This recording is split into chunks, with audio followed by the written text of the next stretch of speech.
selamat malam sahabat GBIB terkasih. Salam jumpa kembali bersama saya, Pendeta Yuliana Wilhelmina Nenohai, dalam program Night Call GPIB malam ini, Kamis 30 Juli 2026.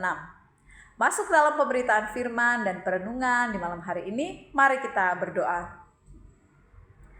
Tuhan Yesus, terima kasih karena sepanjang hari ini Tuhan menolong kami dan memberikan kepada kami kehidupan. Dan kini kami bersama berjumpa di dalam program Night Call GPIB.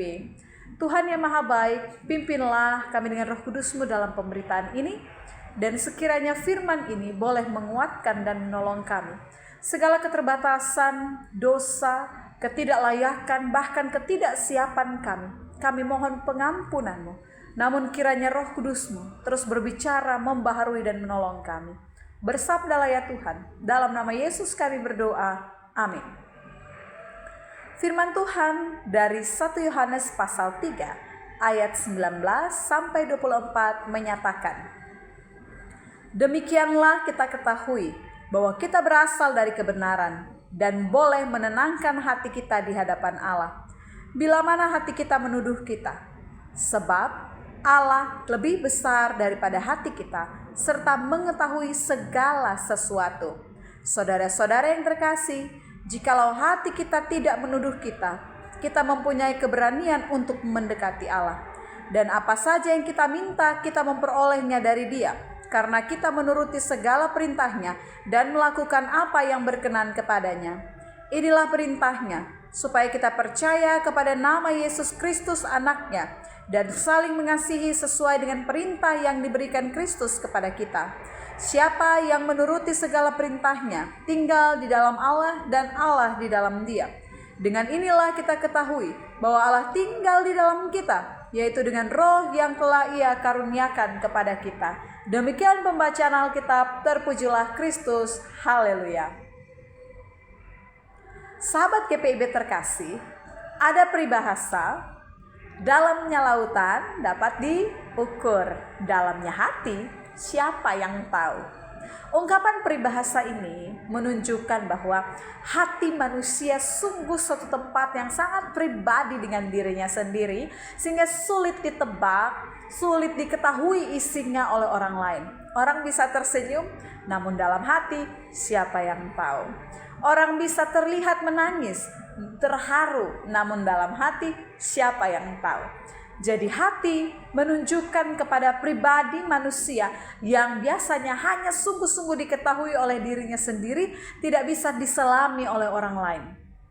Namun hati itu, di dalam bacaan surat 1 Yohanes ini, penulis kemudian menyampaikan bahwa Allah ada di dalam hati kita, bahwa Allah bersama dengan kita, bahwa Allah tinggal di dalam kita ketika kita tinggal di dalam Dia. Penulis 1 Yohanes kemudian ingin menjawab atau mendukung pergumulan jemaat pada saat itu, yang nampaknya berada di dalam kebimbangan, kegalauan, mungkin juga rasa ketidaklayakan dalam kehidupan rohani mereka. Karena sungguh banyak pergumulan yang terjadi, tidak saja dari sosial, namun juga dari ajaran-ajaran palsu, pun juga perpecahan jemaat yang terjadi pada saat itu, karena ajaran-ajaran yang sungguh membuat mereka berada dalam pergumulan baik secara logika maupun juga pergumulan iman. Kebimbangan-kebimbangan ini nampaknya sangat melemahkan harapan jemaat pada saat itu, sehingga jemaat kemudian di dalam surat ini, surat 1 Yohanes tidak saja menegur orang-orang yang tersesat di dalam pengajaran atau meneguhkan kembali pengajaran, namun juga meneguhkan kembali keyakinan di hadapan Allah. Penulis kemudian menyatakan kepada mereka bahwa kasih karunia Allah saja yang telah membuat kita terbebas dari tuduhan-tuduhan yang terkadang muncul dari dalam diri kita sendiri, dari dalam hati kita yang menghakimi kita karena dosa, karena kekurangan, dan terkadang perasaan-perasaan itu membuat orang menjadi jauh dari Allah. Kasih karunia Tuhan kemudian memberikan kepada kita hati yang bisa mendekat kepada Tuhan, hati yang walaupun tidak sempurna dan layak, tetapi bisa masuk bebas di dalam kebersamaan dengan Tuhan dan mengalami pemulihan dengan Tuhan. Karena kasih anugerah Allah, kita juga memiliki hubungan yang begitu dekat dengan Allah. Seperti tadi, dalamnya hati siapa yang tahu? Maka sosok yang bisa mengetahui isi hati kita tentu adalah sosok yang sangat dekat, tentu adalah sosok yang sangat istimewa. Untuk itu, ketika Allah menguasai dan bersama dengan diri kita menguasai hati kita, maka pada saat yang sama, kedekatan itu membuat kita sesungguhnya mampu secara intim membangun kebersamaan dengan Tuhan di dalam doa, di dalam pergumulan, dan juga di dalam permohonan akan pemulihan yang berasal daripada Tuhan untuk sikap hidup kita maupun juga apa yang ada di dalam hati kita.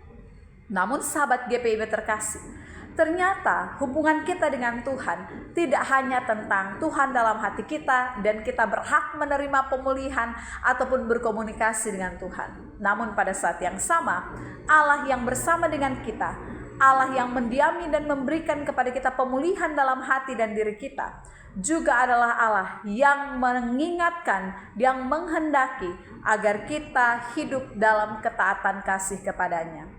Agar kita menjadi pribadi yang terus percaya kepadanya, agar kita menjadi pribadi yang tidak jemu-jemu membangun dan menyatakan kasih-Nya di dalam kehidupan kita. Sehingga sahabat GPIB yang dikasihi oleh Tuhan kita Yesus Kristus, apa yang kita gumulkan, apa yang kita rasakan, beban, bahkan kadang rasa berdosa dan penyesalan kita kepada Tuhan, apa yang kita simpan dan kita gumulkan dalam hati kita, jangan sampai itu menjadi penghalang hubungan kita dengan Tuhan. Jangan sampai karena rasa beban dan malu itu membuat kita malah menjauh dan tidak lagi berdoa kepada Tuhan. Allah melihat diri kita, Allah menyapa kita dalam kesadaran akan kesalahan-kesalahan kita. Allah mengetahui kebimbangan dan pergumulan-pergumulan kita. Bahkan mungkin ketika titik pergumulan membuat kita ragu kepada Tuhan.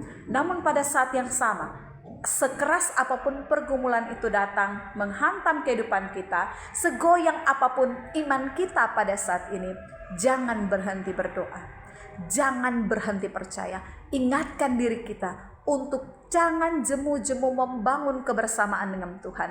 Ingatkan diri kita agar apapun yang ada dalam hati kita, jangan membuat kita menjadi orang jahat yang melupakan kasih, yang melupakan pengampunan. Karena seberat apapun pergumulan kita, selama kita masih bersama dengan Kristus, pemulihan itu akan terjadi. Sekelam apapun isi hati kita yang kita sembunyikan, ketika kita bersama dengan Allah, Allah mengetahui itu. Dan karena Dia mengetahui kedalaman isi hati kita yang tidak diketahui oleh pihak manapun, maka kepada Dialah kita bisa berkonsultasi, kita bisa menaruh harap, kita bisa meminta pertolongan. Dan ketika kita sungguh-sungguh percaya kepada Tuhan, maka dalam pertolongan Roh Kudus kita akan dipulihkan. Jadi apapun yang kita alami, jangan pernah melepaskan iman, jangan pernah melepaskan percaya, dan jangan pernah melepaskan tugas kita untuk hidup dalam kasih sepanjang perjalanan pergumulan kita. Tuhan Yesus memberkati kita. Amin. Sahabat GPIB, demikian perenungan kita pada saat ini, dan mari kita berdoa.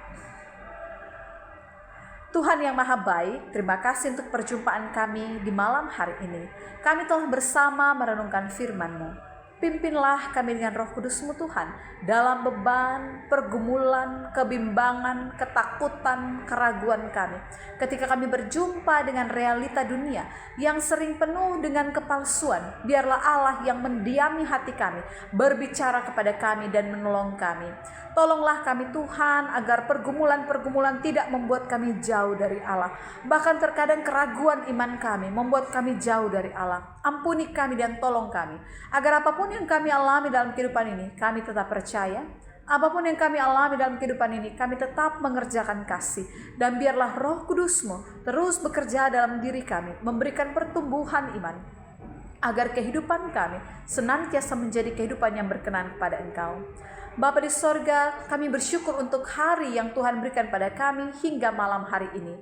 Pimpinlah kami Tuhan kiranya ketika kami akan beristirahat. Biarlah Tuhan boleh menjamah kami, menemani kami, jauhkan dari mara bahaya, dan kiranya besok kami boleh bangun dalam keadaan yang segar, keadaan yang sehat untuk menjalankan tugas tanggung jawab kami. Namun Tuhan, bagi kami yang masih bekerja di malam hari ini, kiranya Tuhan menolong kami dalam pekerjaan kami, agar kami sehat, terus bersuka cita dan bekerja dengan penuh tanggung jawab. Kami yang tidur dengan rasa lelah kami yang tidur dengan pergumulan kami, Tuhan tolong kami, temani kami dalam beban ini Tuhan. Kuatkan kami, keluarga kami, dan kiranya Tuhan berkat-berkat yang Engkau berikan pada kami boleh menjadi sumber kekuatan kami untuk terus bertahan dalam iman, dalam perjalanan kehidupan dan juga pergumulan kami.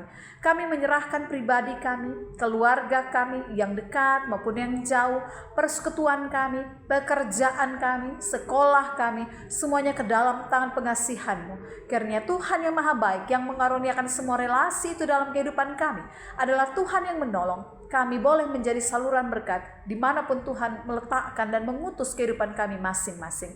Ampuni salah dan dosa kami Tuhan. Terpujilah Kristus. Dalam nama Yesus kami berdoa. Amin. Sekian perjumpaan kita dalam Night Count malam hari ini. Tuhan Yesus memberkati.